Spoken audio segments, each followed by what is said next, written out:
First of all, once again, taqabbalallahu ta'atukum, may Allah Azza wa Jalla accept your good deeds and beyond. May Allah subhanahu wa ta'ala keep us consistent and firm upon all that which is pleasing to Him. And may Allah Azza wa Jalla allow us to carry forward whatever it is that we gained in Ramadan and to only make it better. Allahumma ameen. Just some quick guidance in regards to the 6 days of Shawwal. When to fast the 6 days of Shawwal, what's the manner in which you fast them. So the Prophet ﷺ obviously mentioned that whoever fasts Ramadan and completes its fast and then follows it up with 6 days of Shawwal, it's as if he fasted the entire year.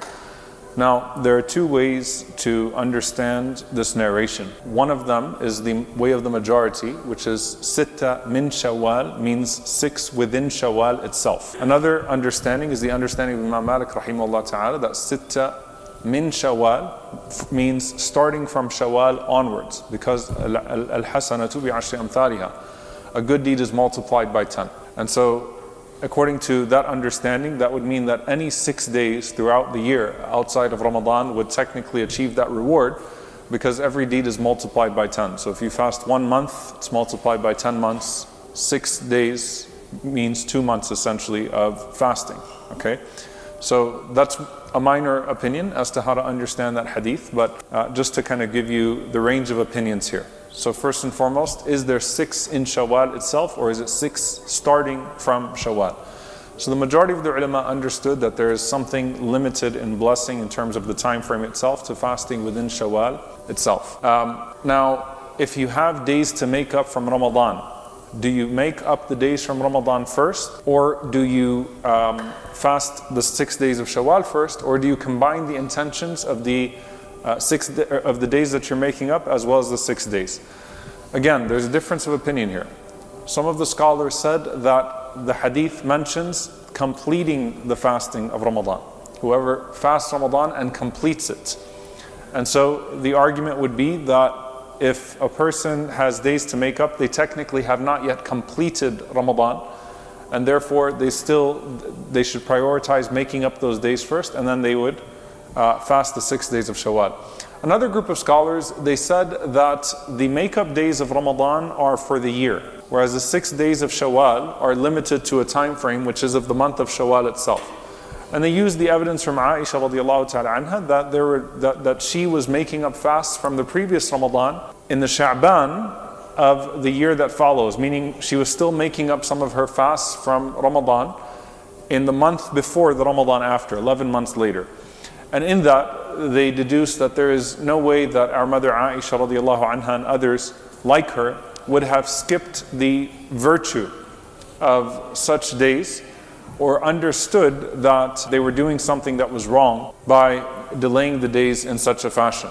So how do we combine between these opinions, and how do we approach this from a very practical perspective? What I tell people, and Allah knows best, is that if you have 2 or 3 days to make up, or even 4 days to make up of Ramadan, and you're confident that you can make up the days of Ramadan first, and you can also fast the 6 of Shawwal, then it's always good to be able to accommodate and take that opinion, inshallah ta'ala. If you only have a few days to make up, make them up and fast the 6 days, walhamdulillah.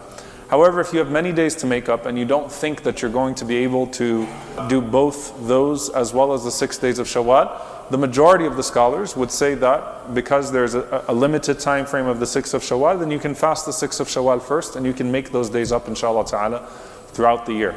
Can you combine the make-up days with the 6 days of Shawwal? A very minor opinion allows that, but it's a very minor opinion, and it's weak from an usuli perspective, because the default is that you cannot combine an obligatory deed with a voluntary deed. You cannot combine an obligatory deed, a fard, with a nafilah. You can combine 2 voluntary deeds, but you can't combine both a fard and a nafilah. What that looks like practically is that, for example, tomorrow is what day? 2nd of Shawwal. Tomorrow is, inshallah ta'ala, Monday, right? So for example, if a person wants to combine the intention, if you will, of getting the blessing of fasting on a Monday, which is a sunnah, as well as fasting one of the 6 days of Shawwal, then bi'idhnillahi ta'ala they would achieve that reward.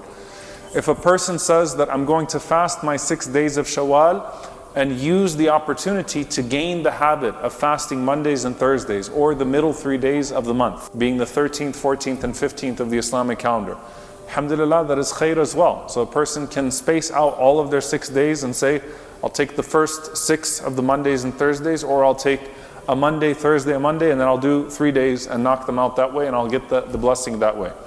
That's one way of approaching it, and it's fine, bi'idhnillahi ta'ala.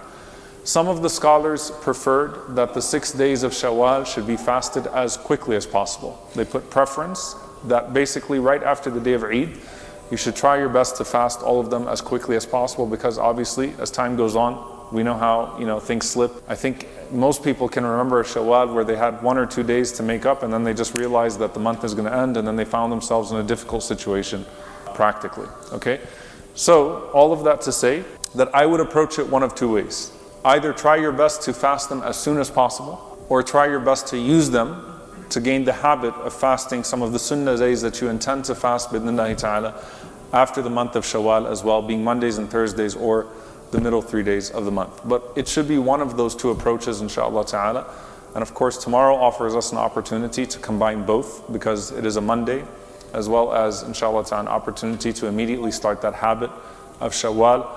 My recommendation to everyone as well is bring in the ingredients of your Ramadan fast into your Shawwal fast. What does that mean? Think about, for example, how much Quran would you read in a day of Ramadan when you're fasting? Try to read the same amount of Quran in a day of Shawwal.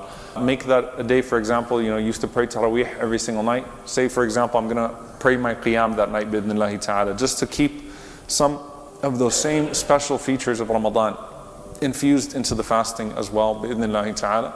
May Allah subhanahu wa ta'ala enable us to fast these days, and may Allah azza wa jal grant us the reward of fasting for an entire lifetime. Kasiyami dahr. And may Allah azza wa jal allow us to meet Him on the Day of Judgment as if we fasted every day of our lives. And may Allah azza wa jal forgive us for our shortcomings in Ramadan and after Ramadan. And may Allah allow us to stay consistent upon those good deeds after Ramadan. Allahumma ameen.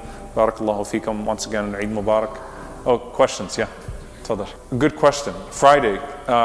If we start fasting tomorrow, can we fast on Friday? Yes. The dislike or even the prohibition, according to some of the schools, to fast on a Friday or a Saturday would be if you fast them alone, no day before and after, and there isn't a sabab, there isn't a reason to fast that day that existed prior to the commencement of that day. So for example, the day of Arafah on a Friday or Saturday is fine. Or if you fast Siyam Dawood alayhi salam, which is to fast every other day, Monday, Wednesday, Friday, Sunday, then it's fine, inshallah ta'ala. So the only thing is if you single out the day of Friday without an existing reason. Some of the scholars even mention, some of the ulama also mention, let's say for example, you think that that Shawwal is going to end, and you find yourself in a situation where you only have a Friday to make up that last day of Shawwal, then it's fine bi'idhnillahi ta'ala. So the idea here is that the sabab should exist before the waqt, before the time comes, and you shouldn't do something that is specific to the time, especially when there's a prohibition or a dislike that's been associated with that. So feel free to fast, inshallah ta'ala, and make up those days as they come, inshallah. And if you want, you can knock them out as a straight shot, inshallah ta'ala, from Monday onwards, bidnillah. Jazakumullah khairan.